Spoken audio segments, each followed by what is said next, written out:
the best segment of all segments on any podcast. The top five segment of Football Frame of Mind podcast.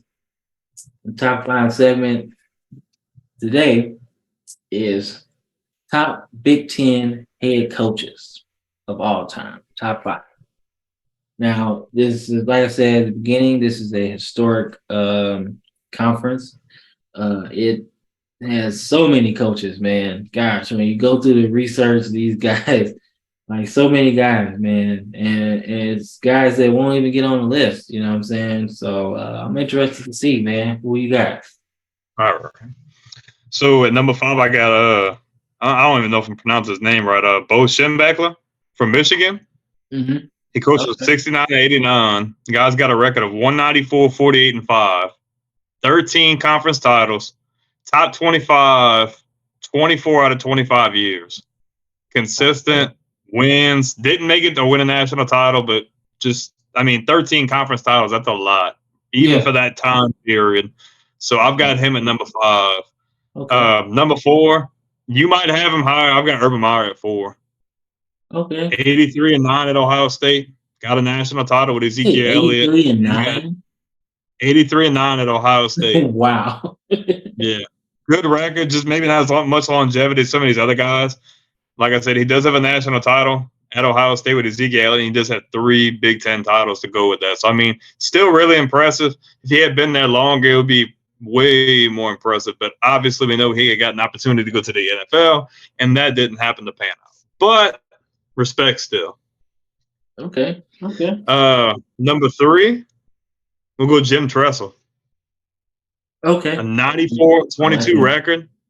He's 1-3 in national titles. I mean, obviously not great, but I mean, 1 title is better than no titles. Controversial his championship.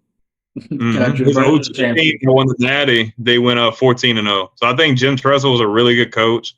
Really good coach at all levels, especially at Youngstown State. Won a few division, I think 2 titles down there as well. So I've got him at number 3. Wow, Youngstown State? That's like Ohio too. So he's just like an Ohio guy, huh?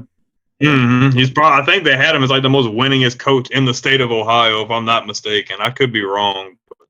Gosh, man. Something to think about. Yeah, but not to cut your list off, man, but that just kind of makes it understandable why he dominated in Ohio State as far as recruiting wise. Because like nobody was gonna go. The top players only want to go to Ohio State. So and then he would know all the local coaches and everything. So he just had a really good thing, man. Man, the thing, like I said, he went 94-22, bro. That's a damn good record. You can't go wrong with that. Number 2, I got Joe Paterno. Longevity. The guy coached from 66 to 2011. 409 victories, 2 national titles in 82 and 86, and 3 Big Ten titles. The guy's a legend. Obviously, there's controversy around his name, but I'm not going to speak on that. But as a head coach and from a football perspective, the guy's one of the greatest to ever do it. He's got the most wins in FBS history. The guy knew how to recruit. The guy knew how to coach. The guy knew how to get it done. Yeah. And at number 1, they had a guy from Ohio State, Woody Hayes, from 51 to 78. Guys, 205, 61, and 10. Got 13 Big Ten titles and 5 national titles. Obviously, a lot. I would say a lot before our time, but I mean, dude, stats speak for themselves. 5 natties and 13 conference titles. I mean, you can't deny greatness, regardless of what era it was in. You got to think you're going from the 50s, or really just handoff, no throw at all, going into the late 70s where the offenses started opening up a little bit, the quarterback positions changing. They're starting to throw the ball a lot more. I've got him at number 1. I mean, national titles don't lie. Regardless of what era you're in, I'll take him at 1. Yeah, because like I said, the national title scene, even back then, man, it's not like today. Obviously, you got different publications or whatever that give their national title winner, right? But you're still gonna have to play the best team in a bowl game. You know what I'm saying? So even though you beat everybody in your conference, you're still gonna have to play, Bear Bryant's Bama or you're gonna have to play maybe another great quarterback or a team like that, like Pittsburgh or something like that.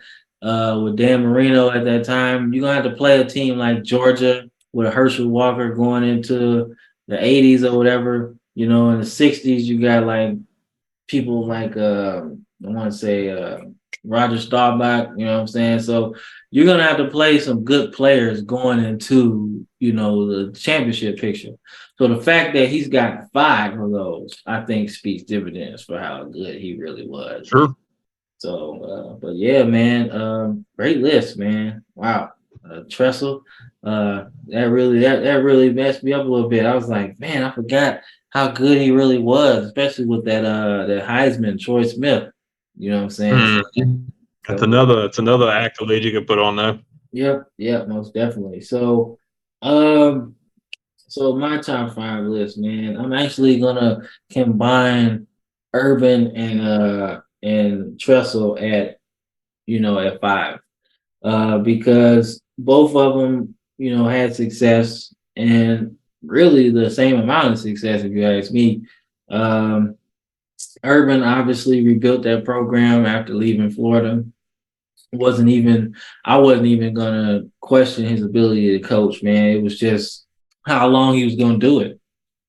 And while he did it, man, I think that's what 90% win percentage he had. National championship, probably the biggest upset in the college football era. Ohio State over Bama that year. So to get them boys ready to play and change the course of our team flat out. That game really did. And as far as Tressel is concerned, Tressel, man, like you said, consistency, always winning. I think he had an 8-game win streak against Michigan. At that in that particular time frame, Michigan couldn't catch a break against him. He was not playing. So I put them two at 5, man. Those two really did some things. Championship apiece, really good players. I don't think Urban got a Heisman winner, but a whole bunch of draft picks though, by the way. So both of them, by the way. So 5, definitely. So 4, I'm gonna go Barry Alvarez, Wisconsin, man. Obviously, he had success as a head coach, but to win Heisman with Ron Dane, he coached them. He won 2 or 3 Rose Bowls, so you know consistently they were winning, and he actually continued his Wisconsin lifestyle as the AD. Mm-hmm. They haven't missed a beat, man. They've been in a couple Rose Bowls as the AD, so he knows what he's doing. He's hired some good coaches, Paul Chris, Brett Bielema, to name a few. So under his watch, man, Wisconsin football hasn't gone anywhere. They've always been in the picture in the Big Ten, and so I like him definitely for man. And fun fact, he fired the coach and then coached the team in the bowl game, and they won. so he came back and coached. Man, that was pretty fun to actually read. Probably Barry Alvarez number 4. Number 3 for me is Lloyd Carr at Michigan. Lloyd Carr has some really good teams, man. Obviously, he ran into Jim Tressel. I think he ran into Jim Tressel at Ohio State, and it was tough to beat him, man. But he did. He beat them. He ended that 8-game win streak with them, and his big highlight is the '97 national championship, and he coached the only primary defensive player to win the Heisman, Charles Woodson. So I think that deserves some things, some accolades on my list, man. To let a guy that you know is really good, just let him flow, man. Let him do his thing, you know. And I appreciate a coach for doing that. And he just kept Michigan in the picture, man. I think that consistency to me, definitely, and he did it kind of in a short time frame too. Like he only coached from like the '90s to like 2000, something like that. So not like the other guys, like we're talking like 20 years or so. But he definitely did his thing, you know. So actually, number three, obviously, Lloyd Carr did his thing. But number two, Joe Paterno, man. Like I said, championships, he got those wins, he got those. Obviously the controversy at the end of his tenure kind of speaks volumes, but like I said, I won't really get into that like you said, man, because I don't think it's worth getting into because if we're talking football, it speaks for itself. He did his thing. Obviously, two national championships, 82 and 86. But the team that should have won was that 99 team with LeVar Arrington and Kejana Carter was. But definitely appreciate him and what he did, man. Longevity, like so long, man. Gosh, to coach so long and to be so good for so long and the line Mhm. players, everything just to come through that school, man. I think when you think of Penn State, you think of him. Like he has to be on that Mount Rushmore because he's probably the one that built it. So great player. I mean, great coach, man. Great man, and definitely he'll be missed, man. Sad that he passed away like right after getting fired, man. He never really got to see where his program went after that, but he put a lot of blood and tears in it, and got him two championships, man. And he did his thing. So, but one and two, I think we got the same ones. Paterno and then Woody Hayes at Ohio State, man. Like I said, the win percentage is there. Obviously, had a good record against Michigan, a bunch of conference championships, as you mentioned, and the five national championships. Man, speaks for itself, man. To win in that era, man, to have like good teams constantly like that, and to finish the deal, and to be the best teams like that. I think went a long way, man. Cementing his legacy, man. People don't understand Big Ten history for real sometimes. But him and Bo Schembechler had a really good relationship, man, as rivals. And but they went back and forth, man. But those games were really good between them and Michigan. So Mhm. for years they went back and forth. So hey, I like to see that two coaches that have a respect for each other, but want to win. You know what I'm saying? But I like that a lot. So Woody Hayes, man, a lot of good players, good championships, good win percentage. Number one on my list, man. So we had number one and two together. That was pretty cool. Mhm.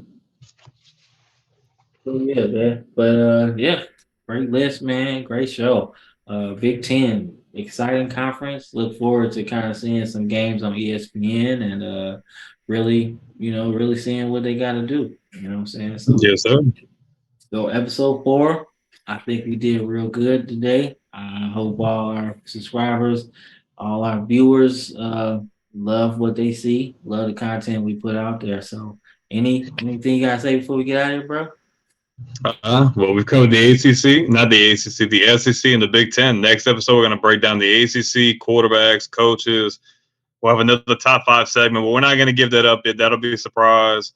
Just be patient. You guys have a good time, and feel free to comment if there's things you like, things maybe you like to see. Drop comments in the comment section. All right, man. Thanks. Yes, sir. All right, let's get out of here. Let's roll. All right, later. Later.